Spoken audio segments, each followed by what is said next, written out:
మీ పేరేనా? మా పేరు శేఖర్. మేము ఐటీ వింగ్ బెంగళూరు ఎంప్లాయీస్. మేము ఐటీ వింగ్లో వర్క్ వైఎస్ఆర్సీపీ ఐటీ వింగ్లో వర్క్ చేస్తూ ఉంటాము పార్టీ కోసము.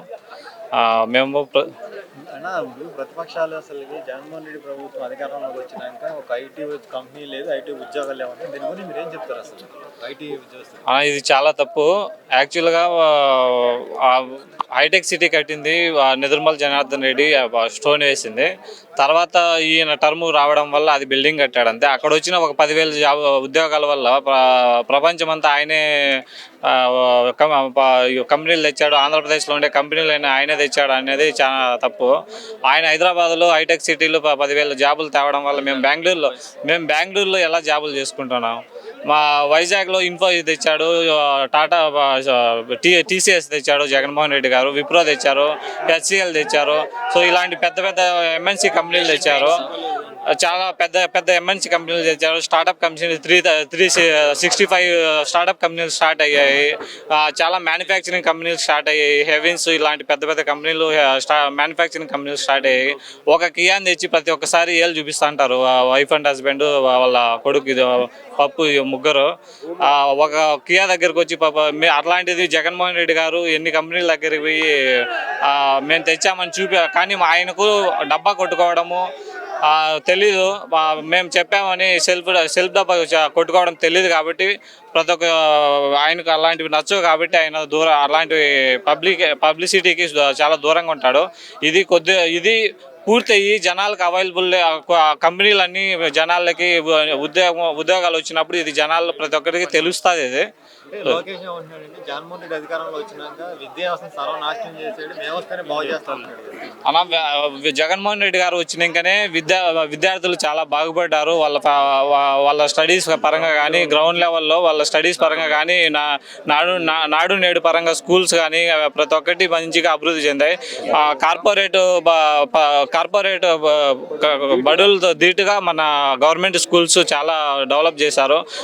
ముందు బాత్రూమ్లు కూడా సరిగ్గా ఉండేవి కాదు. అలాంటిది ఇప్పుడు లేడీస్కి బాత్రూమ్లు కానీ, జెంట్స్కి కానీ ప్రతి ఒక్కటి స్కూల్స్ కానీ, బెంచ్లు కానీ, డిజిటల్ బోర్డ్స్ కానీ ప్రతి ఒక్కటి చాలా పెద్దగా రిచ్గా బాగా ప్రతి ఒక్కరు పేద విద్యార్థులు మంచిగా ఏసీ రూములు చదువుకోవాలని చెప్పేసి మంచిగా కట్టాడు. 50 రోజుల్లో జగన్మోహన్ రెడ్డి దిగిపోతుంది, మన ప్రభుత్వం వస్తుంది, వాళ్ళని రెడ్ బుక్లు అన్ని పేర్లు రాసిన అంత చూస్తున్నారు. అవన్నీ ఊరికే చెప్పుకునేకంతే. వాళ్ళకు కూడా తెలుసు వాళ్ళు ఓడిపోతున్నారు, జగన్మోహన్ రెడ్డి గారు మళ్ళీ సీఎం అవుతున్నారని. వాళ్ళు ఊరికే క్యాండిడేట్లను క్రియేట్ చేసుకోవడానికి అలా బయట చెప్పుకోవాలి. ఆ ధైర్యం అది కూడా చెప్పుకుంటేనే కదా వాళ్ళ చుట్టూ ఒక 2-3 అన్న తిరుగుతారు. సో అందుకు కార్యకర్తలు కానీ మిగతా వాళ్ళకు కొంచెం ధైర్యం ఇచ్చాక ఆ మాట చెప్పుకుంటున్నారు. అంతేగాని 100% వాళ్ళకు కూడా తెలుసు వాళ్ళు ఓడిపోతున్నారని. వాళ్ళు ఓడిపోతున్నారు. వైఎస్ఆర్సీపీ పార్టీలో పోటీ చేయడానికి ఎమ్మెల్యేలు కానీ, ఎంపీలు కానీ పక్క రాష్ట్రం మాకు తెచ్చుకోవాల్సి వస్తుంది. కానీ ఎక్కడైనా ఉద్యోగాలు ట్రాన్స్ఫర్ ఉంటాయి కానీ ఎమ్మెల్యేలు కానీ ఉంటుందని ప్రశ్నిస్తున్నారు.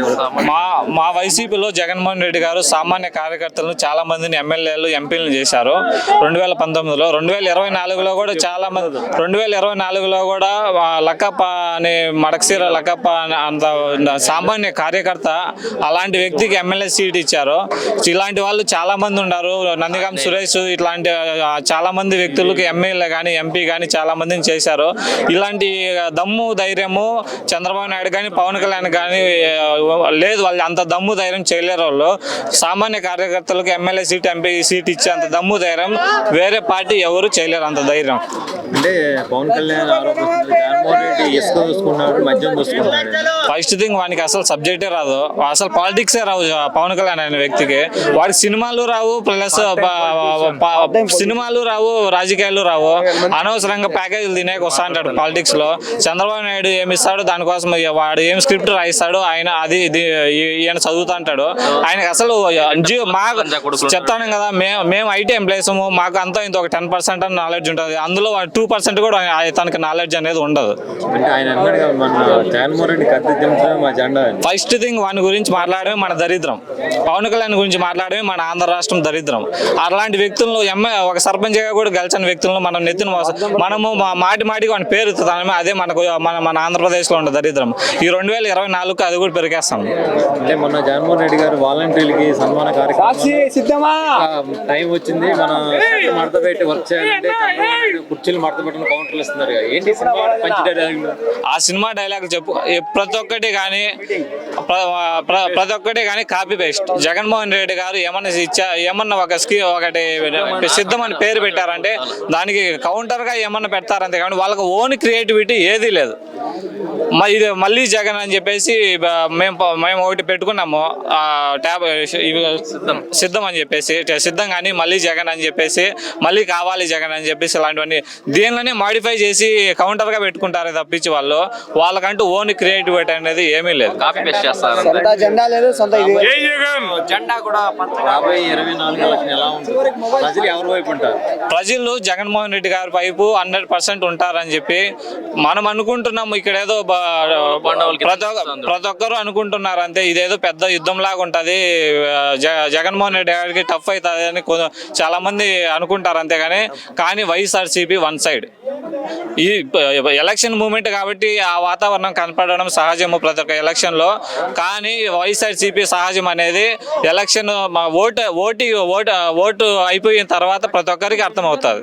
175 అన్నారు చంద్రబాబు నాయుడు. అది మా ధైర్యం అన్న.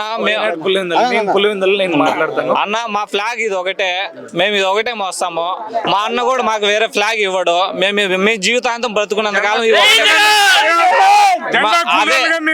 అదే ఇలాంటి సభ చంద్రబాబు నాయుడు కానీ పెట్టింటే ఈడ 4-5 జెండాలు కనిపించిండు. అవునవును. కానీ మాకు జగనన్న నేను బతుకున్నంత కాలం మీ భుజాన వేరే జెండా మోయనేను, మీకు ఇది ఒక్కటే జెండా అని చెప్పాడు. మేము జీవితాంతం ఈ జెండా కోసం జగనన్న కోసమే పనిచేస్తాం మేము.